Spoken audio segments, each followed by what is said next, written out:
dėl Seimo rinkimų politinės kampanijos finansavimo ataskaitų patikrinimo. Prašom, Milda. Taip, politinių partijų ir kampanijų finansavimo skyrius išnagrinėjo auditorio ataskaitas dėl politinės kampanijos dalyvių patikrinimo ir atliko VRK informacinėje sistemoje pateiktų duomenų analizę. Tai nustatyta trūkumų ir galimų rinkimų kodekso pažeidimų. Pirmiausia, dėl ne banko pavedimu ir ne elektroninėmis mokėjimo priemonėmis gautų aukų.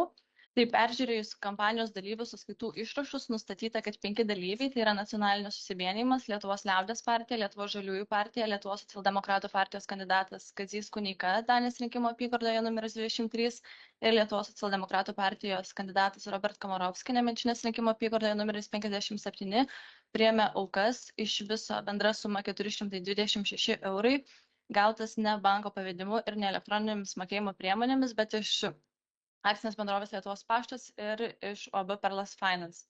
Pažymėsiu, kad Lietuvos paštas ir Perlas Finance nėra bankai ir nėra elektroninės mokėjimo priemonės, kuriomis galima nustatyti aukotojo tapatybę ir mokėjimo operacijos per šias įmonės nėra tapačios bankiniams pavedimams.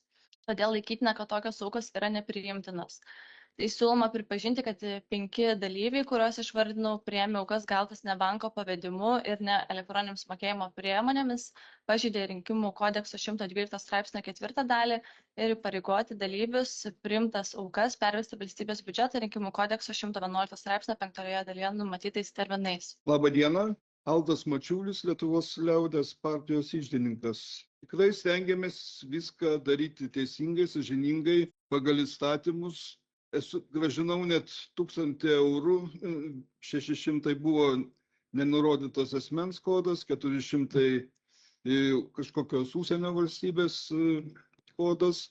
Grąžinau iš užsienio lietuvio pervestas 2 po 60 eurus irgi, tai vieną grąžinau ir dar su mokesčiais gausi, kad abi grąžinau.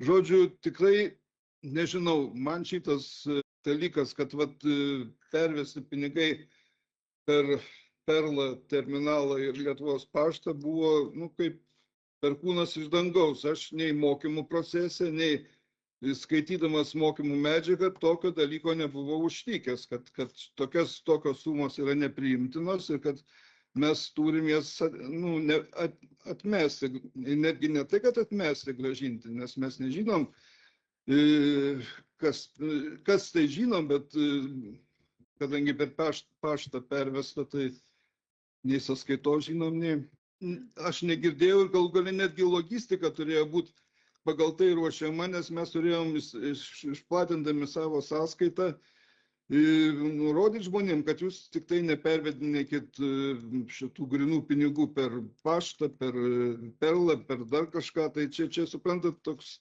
tikrai netikėtumas didelis. Bandžiau įsigilinti tą straipsnį, kurį mes atseit pažeidėm ir tikrai nelabai suprantu, ką mes čia pažeidėm. Piniginės aukos gali būti renkamos tik banko pavedimu.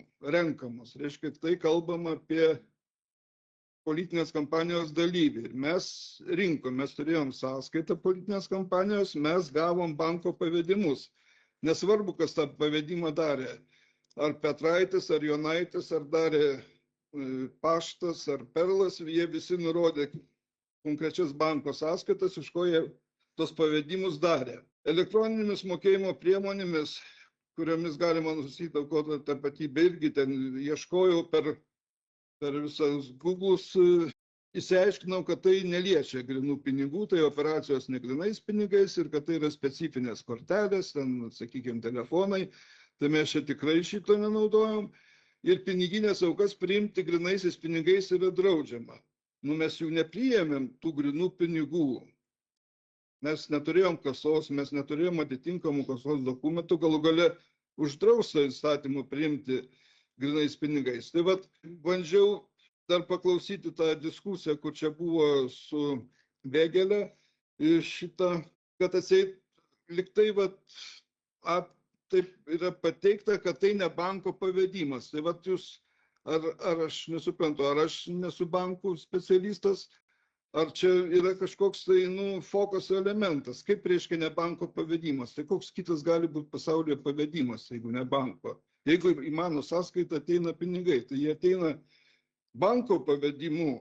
Nežinau, kaip ten pradžia. Apie pradžią niekas nekalba, kaip ten tie pinigai atsirado pašte, kaip ten tie atsirado perle, bet faktas, kad mes priėmėm teisėtai banko pavedimu gautas aukas.